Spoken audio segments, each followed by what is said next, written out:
తెలంగాణలో రాజకీయాలు వేడెక్కుతున్నాయి. తెలంగాణలో కాంగ్రెస్ ప్రభుత్వం కొలువుదీరిన నాటి నుంచి ప్రతిపక్ష బీజేపీ, బీఆర్ఎస్ పార్టీలు కాంగ్రెస్ విధానాలను వ్యతిరేకిస్తున్నాయి.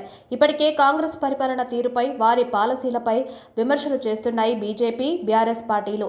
ఈ నేపథ్యంలో ఈ మూడు పార్టీల మధ్య మాటల యుద్ధం బీభత్సంగా జరుగుతుంది. ఒక పక్క బీఆర్ఎస్ నాయకులు కాంగ్రెస్ పార్టీని, అందులో నాయకులను టార్గెట్ చేస్తూ విమర్శలు, ఆరోపణలు చేస్తున్నారు. ఇంకో పక్క బీజేపీ నాయకులు సైతం కాంగ్రెస్ పార్టీ నాయకులను ఆ పాలసీల వల్ల రాష్ట్రానికి జరిగిన అన్యాయాన్ని ప్రశ్నిస్తూ కడిగేస్తున్నారు. మరోపక్క బీజేపీ సమన్యాయం చేసే ప్రయత్నం చేస్తుంది. అందుకు గాను ఇటు కాంగ్రెస్ ను విమర్శిస్తూనే అటు బీఆర్ఎస్ ను టార్గెట్ చేస్తూ ఆరోపణలు చేస్తుంది. మొన్న బీజేపీ ఎంపీ బండి సంజయ్ ను బీఆర్ఎస్ వర్కింగ్ ప్రెసిడెంట్ కేటీఆర్ హద్దులు దాటి విమర్శించగా, కేటీఆర్ కు ప్రతి విమర్శగా బండి సంజయ్ తనదైన మార్కులో కౌంటర్ ఇచ్చారు. ఈ నేపథ్యంలోనే కేటీఆర్ సీఎం రేవంత్ రెడ్డిపై తీవ్ర విమర్శలు చేశారు. రేవంత్ రెడ్డికి సీఎం పదవి రావడంపై సంచలన ఆరోపణలు చేశారు. ఇవి కూడా కాస్త హద్దు దాటి విమర్శించారు మాజీ మంత్రి కేటీఆర్. సీఎం రేవంత్ రెడ్డిపై చేసిన విమర్శలకు కౌంటర్గా కాంగ్రెస్ నేత మంత్రి కోమటిరెడ్డి వెంకటరెడ్డి విమర్శలు చేశారు. కాగా ఇప్పుడు ఆ వీడియోలు వైరల్గా మారాయి. తెలంగాణ సీఎం రేవంత్ రెడ్డిపై బీఆర్ఎస్ వర్కింగ్ ప్రెసిడెంట్ కేటీఆర్ చేసిన వ్యాఖ్యలకు మంత్రి కోమటిరెడ్డి వెంకటరెడ్డి కౌంటర్ ఇచ్చారు. సీఎం రేవంత్ రెడ్డి కేసీఆర్ కాలు గోటికి కూడా సరిపోడంటూ BRS working president MLA KTR చేసిన కామెంట్స్ పై మంత్రి కోమటిరెడ్డి వెంకటరెడ్డి ఫైర్ అయ్యారు. ముఖ్యమంత్రిని గౌరవించడం కేటీఆర్ నేర్చుకోవాలని, రేవంత్ రెడ్డి జెడ్పీటీసీ నుంచి సీఎం స్థాయికి ఎదిగారనే విషయం గుర్తుంచుకోవాలని కోమటిరెడ్డి సూచించారు. యాదాద్రి భువనగిరి జిల్లా బీబీనగర్ మండలం కొండమడుగులో పలు అభివృద్ధి పనుల్లో పాల్గొన్న మంత్రి కోమటిరెడ్డి ఈ సందర్భంగా వ్యాఖ్యానించారు. రేవంత్ రెడ్డి కేసీఆర్ కాలుగోటికి సరిపోడని అంటావా అని కేటీఆర్ పై మండిపడ్డారు. కాలిగోటికి సరిపోని వాడే మిమ్మల్ని ఫామ్ హౌస్ లో పండబెట్టాడని కేటీఆర్ కు చురకలంటించారు మంత్రి కోమటిరెడ్డి. రేవంత్ రెడ్డి ప్రమాణ స్వీకారం చేసిన 3వ రోజే మూసీ ప్రక్షాళన గురించి మాట్లాడారన్న మంత్రి కోమటిరెడ్డి, మీరెప్పుడైనా దాని గురించి మాట్లాడారని ప్రశ్నించారు. కేటీఆర్ తన భాష మార్చుకోవాలని, ముఖ్యమంత్రిని గౌరవించడం నేర్చుకోవాలని మంత్రి కోమటిరెడ్డి హితవు పలికారు. రేవంత్ రెడ్డి ఇండిపెండెంట్ జెడ్పీటీసీ నుంచి సీఎం అయిన వ్యక్తి అని, నువ్వు కేసీఆర్ పేరుతో దొంగ మాటలు చెప్పి ఎమ్మెల్యే అయ్యావని విమర్శించారు. రేవంత్ రెడ్డి చిటికైన వేలు కూడా నువ్వు సరిపోవంటూ కేటీఆర్ పై ధ్వసమెత్తారు. కేటీఆర్ అహంకారంతోనే నల్లగొండ జిల్లాలో 1000 ఓట్ల మెజార్టీతో ఎమ్మెల్యేలుగా కాంగ్రెస్ అభ్యర్థులు గెలిచారని చెప్పారు. కాంగ్రెస్ పార్టీ చెప్పింది అంటే చేసే చూపిస్తుందని తెలిపారు. మూసీ ప్రక్షాళనకు తమ ప్రభుత్వం కట్టుబడి ఉందన్నారు. రేవంత్ రెడ్డి సీఎంగా ప్రమాణం చేసిన 3వ రోజునే మూసీ ప్రక్షాళన గురించి మాట్లాడారని, కానీ బీఆర్ఎస్ ఎప్పుడైనా మాట్లాడిందా అని మంత్రి కోమటిరెడ్డి ప్రశ్నించారు. నాడు బీఆర్ఎస్ ప్రభుత్వం ఇచ్చిన నిధులతో నిర్మించిన భవనాలను ప్రారంభించడమే కాకుండా బీఆర్ఎస్ పై బురద చల్లడం సరికాదన్నారు జెడ్పీ చైర్మన్ ఎలిమినేటి సందీప్ రెడ్డి. రైతు బంధు అడిగినోళ్లను చెప్పుతో కొట్టాలని మంత్రి అనడం మంచి పద్ధతి కాదని సూచించారు. దీంతో మంత్రి కోమటిరెడ్డి వెంటనే లేచి మాజీ మంత్రి మాధవరెడ్డి మహానీయుడని, ఆయన కొడుకు బచ్చా అంటూ కనీసం వార్డు సభ్యుడిగా కూడా గెలవలేనోడు తనను విమర్శించడం హాస్యాస్పదమని అన్నారు. వెంటనే ఆయనను బయటకు పంపాలని పోలీసులను మంత్రి ఆదేశించారు. దీంతో ఇద్దరి మధ్య తీవ్ర వాగ్వాదం చోటు చేసుకుంది. ఇంతలోనే కాంగ్రెస్ శ్రేణులు స్టేజీ పైకి వచ్చి హంగామా సృష్టించి ఒక్కసారిగా జెడ్పీ చైర్మన్ పైకి దూసుకెళ్లారు. దీంతో జెడ్పీ చైర్మన్ ను పోలీసులు, బీఆర్ఎస్ శ్రేణులు అక్కడి నుంచి పక్కకు తీసుకెళ్లారు. కాగా సిరిసిల్లలో పర్యటించిన సందర్భంగా కేటీఆర్ రేవంత్ రెడ్డిపై విమర్శలు గుప్పించిన విషయం తెలిసిందే. కేసీఆర్ కాలుగోటికి కూడా రేవంత్ సరిపోడంటూ వ్యాఖ్యానించారు. ఢిల్లీ మేనేజ్మెంట్ కోటాలో సీఎం సీటు కొన్నారని ఎద్దేవా చేశారు. అమలు కాని వాగ్దానాలతో రాష్ట్రంలో కాంగ్రెస్ పార్టీ అధికారంలోకి వచ్చిందంటూ విమర్శించారు. ఈ క్రమంలోనే మంత్రి కోమటిరెడ్డి కేటీఆర్ కు కౌంటర్ ఇచ్చారు. కేటీఆర్ దొంగ మాటలు చెప్పి సిరిసిల్లలో గెలిచారని విమర్శలు గుప్పించారు. కేటీఆర్ బీఆర్ఎస్ నేతలు ముఖ్యమంత్రిని గౌరవించడం నేర్చుకోవాలని సూచించారు. కాలం కలిసి వస్తే వానపాములు కూడా నాగుపాములై బుసలు కొడతాయని కేటీఆర్ ఎద్దేవా చేశారు. రేవంత్ రెడ్డి ప్రజలు ఎన్నుకున్న ముఖ్యమంత్రి కాదని, ఢిల్లీ మేనేజ్మెంట్ కోటాలో ముఖ్యమంత్రి అయ్యారని విమర్శించారు. మాణిక్ రావు ఠాగూర్కి 50 కోట్లు ఇచ్చి ముఖ్యమంత్రి పదవి తెచ్చుకున్నారని కేటీఆర్ ఆరోపించారు. కాంగ్రెస్ ప్రభుత్వం ప్రజలకు ఇచ్చిన హామీలను నెరవేర్చాలని కేటీఆర్ డిమాండ్ చేశారు. మహిళలకు ఉచిత ప్రయాణం పథకంలో బస్సుల సంఖ్య పెంచాలని, ఆటో డ్రైవర్లను ఆదుకోవాలని విజ్ఞప్తి చేశారు. ప్రజల పక్షాన ప్రశ్నించడంలో కేసీఆర్ కంటే బలమైన గొంతు దేశంలోనే లేదని, బీజేపీ, కాంగ్రెస్ కలిసి బీఆర్ఎస్ ను తొక్కేయాలని చూస్తున్నాయని, అది ఎప్పటికీ సాధ్యం కాదంటూ వ్యాఖ్యానించారు. ధర్మం కోసం పనిచేసే వాళ్ళైతే మఠం పెట్టుకోవాలని BRS working president KTR Bandi Sanjay ను ఉద్దేశించి విమర్శలు చేశారు. బండి సంజయ్ మాట్లాడినా, బీజేపీ మాట్లాడినా ఎట్లుందంటే, వాళ్ళు వచ్చినాకనే మనకు బొట్టు పెట్టుడు నేర్పిండ్రు, వాళ్ళు వచ్చినాకనే మనకు గుళ్ళకు పోవడం అలవాటైంది, వాళ్ళు వచ్చినాకనే దేవుడిని మనకు పరిచయం చేసినట్టు బిల్డప్ ఇస్తారు అని కేటీఆర్ అన్నారు.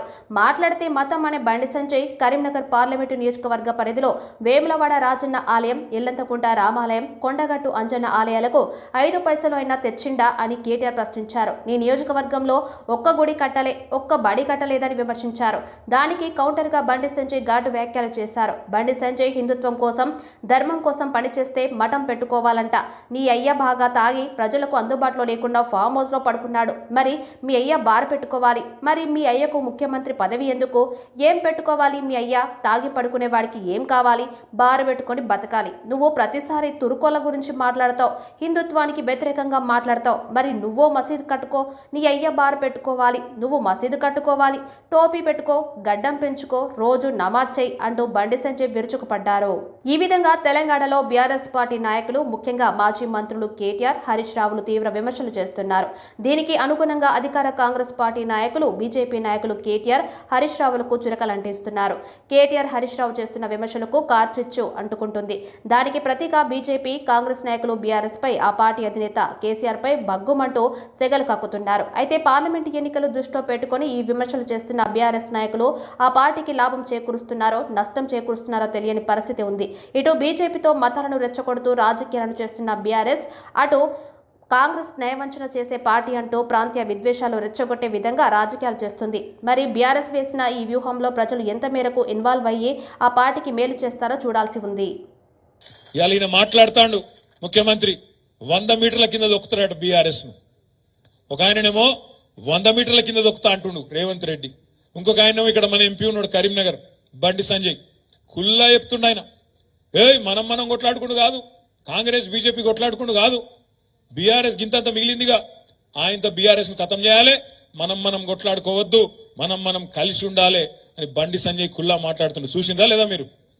చూసిరా లేదా? ఇంత ఓపెన్ గా, ఇంత బాహాటంగా మనం కలిసే ఉందాం అని బండి సంజయ్ ఒక దిక్కు, ఈయననేమో 100 మీటర్ల లోపల బొంద పెడతా అంటుండు. ఆయన 3 మీటర్లు కూడా లేడు. ఆయన అనట మనం 100 మీటర్ల లోపల బొంద పెడతాడట. ఆయన 3 ఫీట్లు కూడా లేడు. ఆయన అనట 100 మీటర్ల లోపల బొంద పెడతాడట.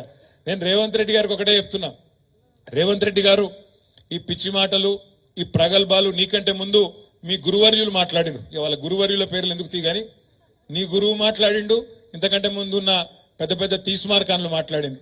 నీకంటే ముందు కేసీఆర్ ను తొక్కుతాం, బొంద పెడతాం, ఈ గులాబీ జెండా కనబడకుండా చేస్తాం అని చాలా పెద్ద పెద్ద తీస్మార్కాన్లు మాట్లాడినరు. ఆ తీస్మార్కాన్లతోనే కాలేదు, నీలాంటి బుడ్రకాంతో ఏమవుతుంది అనే మాట నేను ఈ సందర్భంగా విజ్ఞప్తి చేస్తా ఉన్నా. నీ అసొంటోళ్ళు మస్తుగా వస్తారు పోతారు. కాలం కలిసి వస్తే వానపాములు కూడా నాగుపాములై బుసలు కొడతాయి. కాలం కలిసి వచ్చింది, తాంత గారెల బుట్ల పడ్డట్టు పడ్డావు. ఇలా ప్రజలకు తెలుసు నువ్వు ప్రజలు ఎన్నుకున్న ముఖ్యమంత్రి కాదు.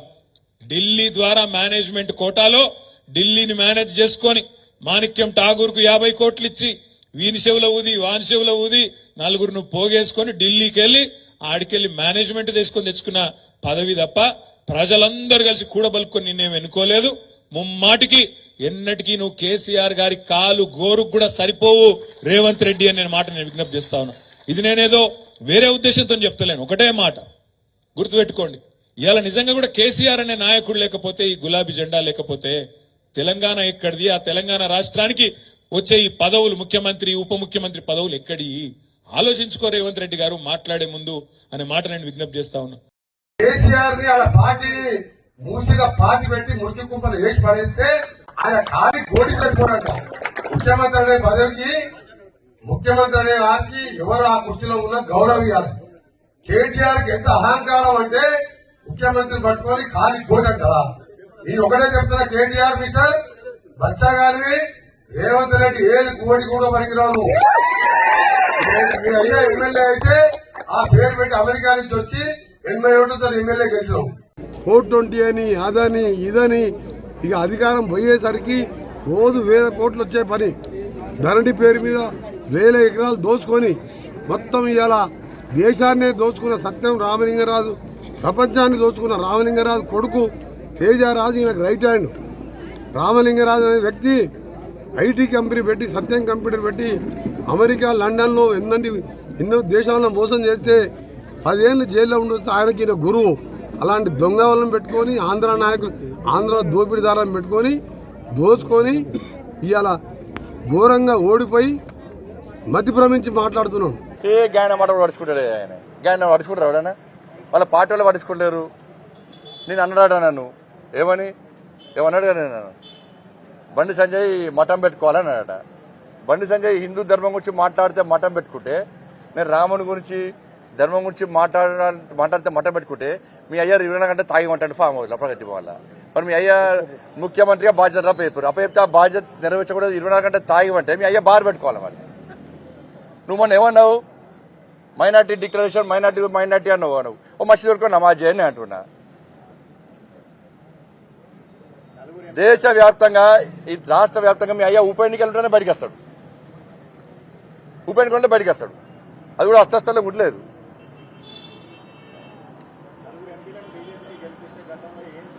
తెలంగాణ రాష్ట్రంలో బీఆర్ఎస్ పార్టీ ప్రభుత్వాన్ని ఏర్పడేస్తే ఏం మీకిరు 6 లక్షల కోట్లు అప్పు చేసి చేతికి ఇచ్చిపోయారు మీ అయ్యా మీ కుటుంబం అంతా కూడా.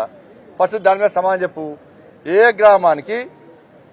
గ్రామానికి రాష్ట్ర ప్రభుత్వము గతంలో రాష్ట్ర ప్రభుత్వము ఎన్ని నిధులు చెప్పాలని దమ్ముందా నీకు? మేము చెప్తాం. ఏ గ్రామానికి కేంద్ర ప్రభుత్వం ద్వారా ఎన్ని నిధులు తీసుకొచ్చామో చెప్పడానికి మేము ధైర్యంగా ముందుకు వస్తున్నాం. రామన్ మీ అయ్యాను బండి సంజయ్ బడి కట్టిండా గుడి కట్టిండా అని యాదాద్రి కట్టినా అంటున్నాడు. యాదాద్రిని వ్యాపార కేంద్రంగా చూసుకోవడానికి మూర్ఖుని నువ్వు. నేను మళ్ళా చెప్తున్నా, ఇప్పుడు బీఆర్ఎస్ పార్టీ నుంచి పోటీ చేసే అభ్యర్థి మేధావి, చాలా పెద్ద మేధావి, ప్లస్ కేసీఆర్ కొడుకు, ఇద్దరు నాస్తికులు.